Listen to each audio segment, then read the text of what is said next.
The Simon Filer Podcast, giving authors a platform. Welcome to the podcast. Verity's new audiobook, Create Contracts Clients Love, is out now at all your favourite online retailers, including Audible, Google, Apple. Verity's aiming at giving the layman relief when it comes to writing and signing contracts people can actually understand. Welcome to the Simon Filer Podcast, Verity. Hi, Simon. So lovely to be here. Thanks for having me along. Oh, thank you so much for your time as well. It's been such a pleasure working with you and finding out a lot of various information that's hopefully going to make a lot more sense now to the layman when it comes to contracts. Now, I've no doubt that many of us have had to sign legal contracts for a bunch of different reasons, but you're revolutionising the industry with your concept of changing the lengthy legalese jargon to insightful contracts that are easy to read and easy to understand. So thank you, first up. And I'm sure you're very welcome. I definitely love doing it. There's not many people that can truly say they love contracts, but I really do. And I think that if we change contracts, we can change the world in lots of small ways. Yeah, for sure. So when and how did the realisation come to you that, hey, we should try and make these shorter?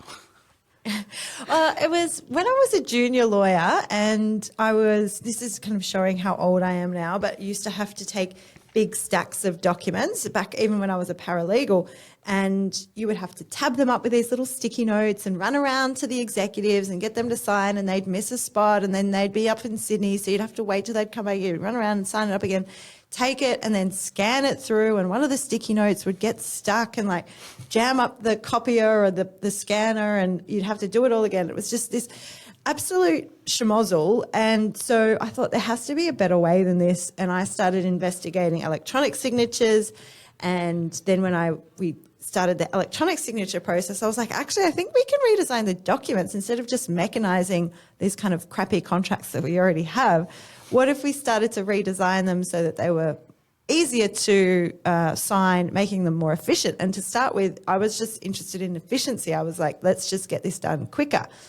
Then I started to see some complaints that might come through or some negotiation issues that would come through. And I was like, oh, actually, we could clarify a lot of this, and then we don't have to have all these negotiations because we're agreeing to it anyway. So just a few different ways of lenses that and mindsets that shifted for me when I was working on the contracts, and just staying curious, I suppose, and thinking, actually, there could be a better way, and then being able to see the results so that when I did redesign the contracts, how smoother everything went, how fast they were signed, the great feedback we got from customers. And so that was just kind of what kept me going. And now I've built my business around it. Yeah, awesome. So did you start doing that with someone else? Did you come across all these issues? So it was when I was working in-house. So I worked in telecommunications for 10 years at different companies, most recently at Telstra for 5 years before I started my own law firm. And I was doing a lot of redesign projects, for basically the whole 10 years. But I didn't really know what I was doing. I just thought I was kind of making things better. And then I found out, there's like a thing called plain language, and there's a thing called legal design and contract design and visual contracts. And there's all these amazing things that you can use to make contracts and legal documents better. And then I started looking at service design, because contracts aren't just documents that kind of pop up out of nowhere. There's a process behind putting them together. So this whole idea of putting them together and smoothing out the process, I got a lot of practice at it in-house when I was working my corporate legal role, and found that could see the benefits that were being had. And so, that's what I decided to build my business around, redesigning contracts. Awesome. My law firm, I should say. Yeah, your law firm. So that's so cool, girl boss. Yeah, that's right. Yeah, that's right. So tell me how that all kicked off, and when you decided, you know what, I'm going to take this and run. Yeah, I mean, as much as I love working in corporate legal teams and love working in-house, there was a lot of, you do have to do a lot. You don't get to be as innovative as you might otherwise want to be, and you get constrained by, politics and whatnot of working in a large corporate. So I had quite a few opportunities where people wanted to pay me money to redesign contracts, and I wanted to let them pay me money. And so it just got to the point where I thought, I think I can have this big impact that I can have, which I was kind of holding out for that I could do at a large corporate, because this idea of a redesigned contract could be then, 2 million people could then be on this amazing redesigned clear contract. I thought actually maybe I can have that impact and do that through my own business. And so it just got to the point where I wanted to do things my way. And I guess I just felt like it was time, because it'd been 10 years in-house at telecommunications companies, and I'd done a little bit of it on the side as a bit of a side hustle, but now it's over a year and a half that I've been having my own law firm, and it's just been amazing being able to work with so many different clients, so many different contracts, and just seeing the impact that this has in all different industries has been amazing. Yeah. Do you think it's more beneficial for the people that write it, or for the people that are actually reading it? Ooh. Like the layman, like me? It's a good question. Yeah, the layperson. Yeah, that's it. I definitely think it's both. One thing that surprised me, or it used to, it doesn't anymore. It used to surprise me that a lot of lawyers don't fully understand their own contracts that they're using. Wow. So, and it's through no fault of their own. They have a lot on, and they use a precedent, and a business lives and breathes contracts on the buy side and the sell side of whatever they're doing. And there's often clauses in contracts where the lawyers are like, I don't even know why we have that in there. And, we don't, does anyone know why we need this here? So it's quite interesting from that perspective. I think contract design is super powerful internally for the people who use the contracts, because if you understand your contracts, you understand your business. I think it's amazing that it makes it really ripple through everyone else that interacts with you, so that they are able to understand it more clearly. I think if I had to pick, I would say it's more impactful internally, because if you internally understand your contracts and they're really clear, there's a lot of benefits like increasing conversion, reducing complaints, reducing disputes. Internally, your salespeople are able to answer questions more quickly because they can read the contracts, so they don't have to go to the legal team. So I think it's pretty impactful internally, and the journey that you go through with, redesigning a contract means you do have to engage lots of stakeholders. So you might go to your salespeople and say, hey, what are customers saying about our contracts, or what are they complaining? You can complaints team, what are they complaining about? Or on the supplier side, what are suppliers negotiating all the time, and how can we improve it? So there's a lot of really powerful stakeholder engagement that you can do when you do a contract redesign, because it touches so many parts of the business, depending on the contract you're doing. So I think internally it has a lot of impact, as well as hopefully externally. Yeah, well, I've recently, been through something where I needed a lawyer, and the other side's letters that were sent to this lawyer, he was like, this is like archaic. This is like from the ark, and you don't need this or you don't need that. So he was kind of, do you think it's a growing thing where people are starting to change from what was written in the 1800s or whatever to... Yeah, I think that, the cool lawyers are. So I suppose it just depends on where people are at. And honestly, there'd be lawyers that would look at the stuff that I write and they would say, oh, that's, not simple enough, or there's not enough visuals. So there's always degrees, and depending on the clients that I'm working with, they might be more ambitious with their visuals or with their language. They might have more of a tone of voice that they're going for. So, for example, one of my clients is the consumer brand Who Gives a Crap. And so their marketing is amazing. Yeah. They're a toilet paper brand that just own everything that they do. So they're cool. Totally happy to go to town with their brand of voice in their contracts and be a little bit quirky, whereas not everyone is interested in that. And so, but a lot of lawyers might not be comfortable with that approach and might say, well, this is kind of risky to put emojis in a contract. So I think it depends on how... I think there's definitely a movement towards it, and hopefully some AI, I know everyone has to talk about AI these days, will help, because there's a lot of push for, simplify this clause using AI. I don't know that obviously it's not perfect yet, but I think it's inevitable that people will be expecting simpler advice and simpler outputs. It's amazing that clients have put up with it for this long, but I think especially corporate sophisticated clients are pushing, this long-winded advice. We don't want to pay for it anymore. We want simple, digestible, easy to understand information. And everything is going more visual. The popularity of things like TikTok, where it's short, bite-sized videos, I think just goes to show that that's what people are getting used to. So as the older lawyers, go out to pasture, then I think younger lawyers coming in will hopefully be taking a more modern approach. I'm happy to be part of it. I'm happy to learn some tricks from the young'uns as well. Yeah, absolutely. It's very quickly sort of moving ahead as well. So one of the things I learned from doing your book was the fact that, we're transitioning firstly just from paper to digital, or that's what you're kind of saying, hey, can we do this? Because everything else seems to be doing this. So, yeah, definitely. And I think most businesses, especially large corporates and, government organisations, are always talking about digitisation and this idea of transforming businesses. But I think if people now have this expectation that things will be digital to begin with, and that's why I always say with any contract design project, you have a look at the legal content, because yes, you want your contract to have the right legal content in there. You want to have the document looking and feeling the way that you want it to. And that document doesn't have to be an A4 piece of paper. It can be on a website. It could be an audio.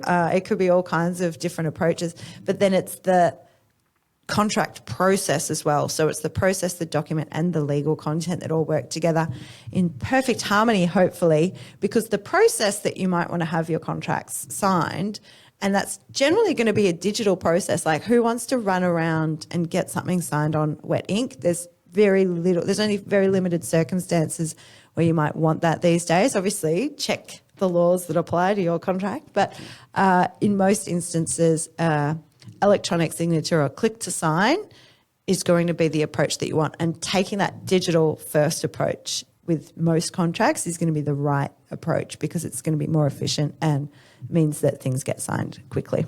And, well, thanks for explaining that. That's very, cool that we're moving towards that, hopefully quickly. And now, like, the star of the show in your book is the reverse sandwich contract. Your trademark. Yes. That's you just explain that. It makes really good sense, that basically you don't need this whole big giant thing. You just need to have the meaty bits on the outside. Yeah. And I still, this is one of the first things that I thought about. I was trying to explain to myself, because I was going through this process when I was redesigning. I didn't really realize that I was redesigning contracts, but when I was redesigning contracts to be easier to automate, I was like, okay, well, there's things that stay the same in the contract and there's things that change. And often the things that change in the contract are the good bits. They're the bits like anything with a dollar sign nearby that's like important, or anything that changes, like how long the agreement lasts for, or when you'll get paid, or things like that. The things that change are often really important commercial terms, and so they should all kind of live together so that you can easily update them, but so you can easily find them, because that's often what you need throughout the life cycle of the agreement as well. It's not just about signing it and then chucking it in a drawer. So the reverse sandwich contract approach is all about taking your squished up sandwich where you can't see what's inside it, opening up the sandwich and seeing what's kind of going on there, what kind of fillings you have, how much bread you've got, getting rid of the things you don't need. So get rid of some of the carbs, get rid of some of the fillings or sauces you don't like, then reassembling that document, that document sandwich, so that you've got the tasty things that you really want on the outside and kind of your standard terms. A little bit of bread, but it's like really good bread, right? It's not some gross, manky white old bread. Bleach bread. And then just refining it over time. So you've got this reverse sandwich contract as opposed to a squished up, bread heavy, boring, don't know what's in their contract. That reverse sandwich sounds much better. So your book, obviously you were writing contracts while you were working with corporate and refining them, and then you decided, I'm going to write a book, or I'm going to get my own business happening. How did that all come to par? Yeah, the book, I'm thinking about it now because I would love to write another book and obviously have you create the audio version again. But I'm like, how did I do it last time? I think maybe I had more time. I don't know. It feels like it is tricky to find the time. But I just started trying to explain some of the processes that I was using and started to map out the different elements of my approach. And I think from there, I just kind of got carried away as if I was explaining it to myself, 2 or 3 years ago before I'd started doing it. And so from there, it was originally an ebook that I started writing the book as. And I'd actually had a boyfriend at the time when I was writing the ebook. And I mentioned to someone I was writing an ebook, and he said, don't tell people you're writing a book. You sound like an idiot. And I was like, oh, what? Do I? Like, I was like really taken aback. And I'm glad he's in the past. He is definitely in the past. And so once I'd done the book, and then I was like, actually, I'm going to do a hard copy book and just be like, yeah, I am writing a book. I've written a book. Here I am. And now again, I've got the audio book now. So it's it was a nice little, I don't know, something about that just made me want to really get it done. Yeah, so I think if there's anyone who is wanting to write a book or do an audio book, I highly encourage you to focus your fire and get it done. Find the time and get it done, because you'll feel wonderful once it's done. It's you forget how great it is to have it done and dusted and be able to hand it to people and say, here's my book. Have a copy of my book. Or, someone has bought a copy of my book randomly in another country that I've never met, which is lovely. Yeah. Rewarding. How long did it take you to write? I think I was working on it on and off, working full time at the same time over 4 months or so. Wow. Then doing the hard copy update, I think probably took about the same time again, as we were moving through getting it typeset and getting someone to do the manuscript assessment, so that I could have someone with fresh eyes that had never heard of reverse sandwich contracts before and see whether it made sense to anyone before we did it in the hard copy version. And and then I think the audio version was pretty easy to get done as well. It just it's just about finding the time. I think it doesn't take too long if you can carve out a little bit of dedicated time. Yeah. Well, we had a conversation, I guess, about a year ago where you said, I'm going to do it and I'm going to do it this weekend. And then, so you recorded it like better late than never. So generally I work with authors that come in here, but we had a chat and you said, I've got all the gear here, I can record it here. So obviously we did eventually sorted out time to record it. How did you find the recording process there, I didn't mind it too much. It was interesting for me because where I am at the moment is at my co-working office that I have here. I have a dedicated desk at the Commons and in Melbourne, and they have a podcast studio. So I'd recorded it all and was thinking that it sounded okay. And then you picked up some white noise, which I'm very glad you're as I said before, you're the queen of quality sound. So we always trust someone with quality sound. And I was like, this means I'm going to have to re-record it. All this other stuff. Anyway, it was worth it though, but I actually, and I don't know if it'll come through on the podcast or whether it was my laptop was kind of overheating and kind of like whirring away, or if it's the lights that were buzzing or something. I'm not sure what it was. But anyway, so I re-recorded it in the dark just to be sure it wasn't the lights. And I never told me that. Yeah, I just had like a little light so that I could see so the recording process I think was fine. It's just, especially if you've got access to a studio with the microphones and everything, so you can feel organised and professional. And I just used Audacity, which I was familiar with. I think it probably helped having a bit of a radio background, so I was familiar with some of the bits and pieces of audio recording. But it was just that one little step of I had to come into this podcast studio and figure out how their decks work and try and understand how I would record it, which if I had have done that a few months earlier, it probably would have been a bit of a Kickstarter for me. It's just figuring out, okay, can I record this? What's the sound quality going to be like as the first point? And then once I knew I had it down, then it was fine. Yeah, it's really, your delivery is so personable in the book. It's really engaging, and, you kind of feel like you're driving people, saying, come on, you can do this.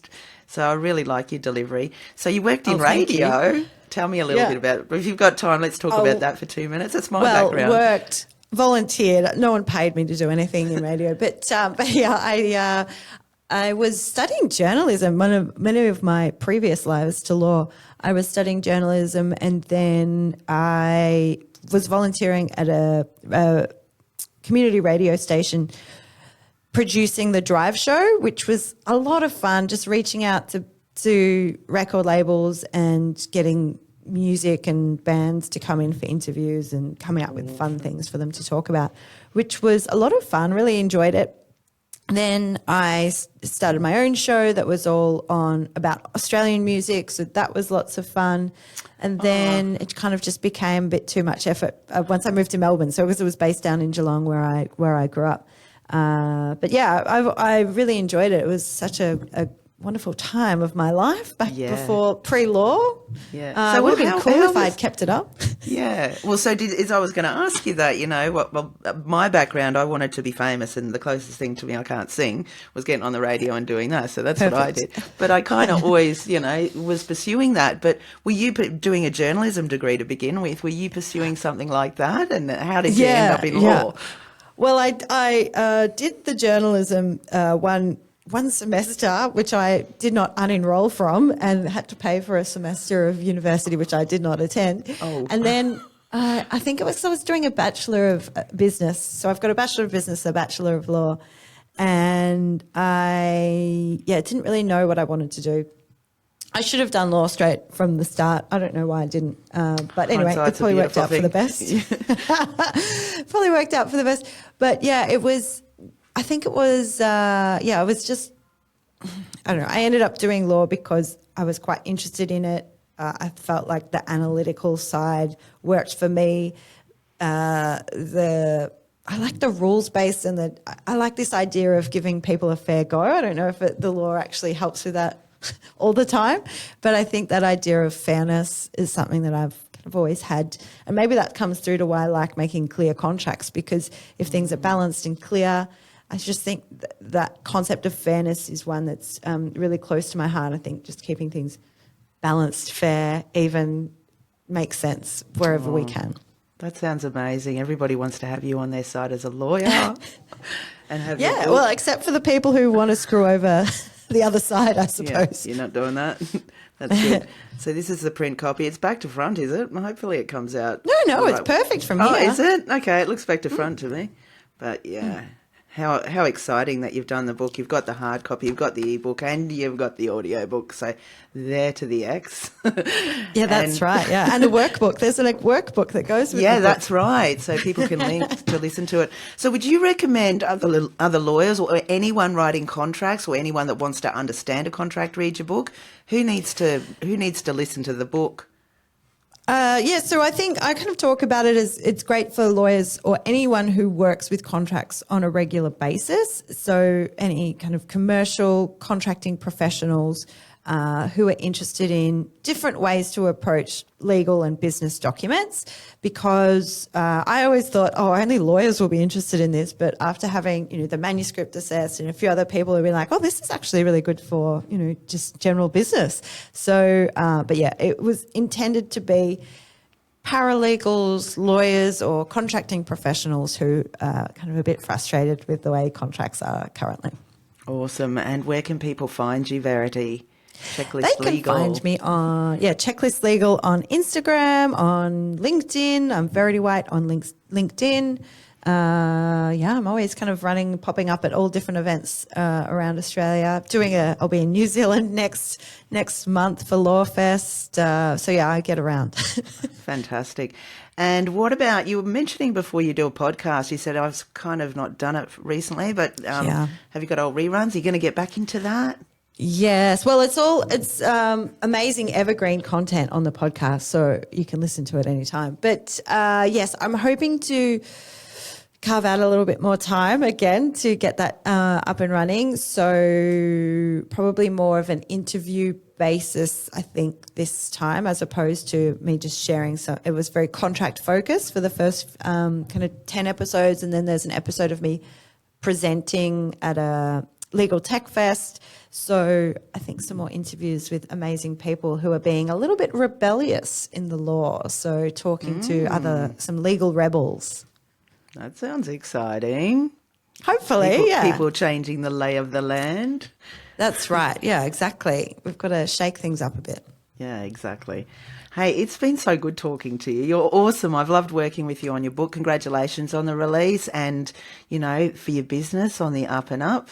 Checklist Legal. Thank you so much, Simone. It's been lovely chatting with you and working with you. It was such a great process getting the book done and dusted as an audio version. And it's such a, I listen to audiobooks all the time. So it's just that little thrill of happiness when you get to see your own audiobook there pop up in amongst your audio library. So, thank you for all your help. My absolute pleasure. It's been the bomb working with you. I think you're inspirational and, I wish you all the best of success, not only with the book, with your business, and hopefully down the track we can have a chat again in a year or so and see where you're standing with everything. Yes, a book a year. Why not? Hey, you're going to be a busy girl. Podcast, book, business. Look at you go. Yeah. All right. So awesome. Have a good day, Verity, and chat with you soon. Thanks so much. Bye for now. Thank you. Thanks for joining the Simone Filer podcast. What's your story? Contact Simone for a chat at brisbaneaudiobookproduction.com.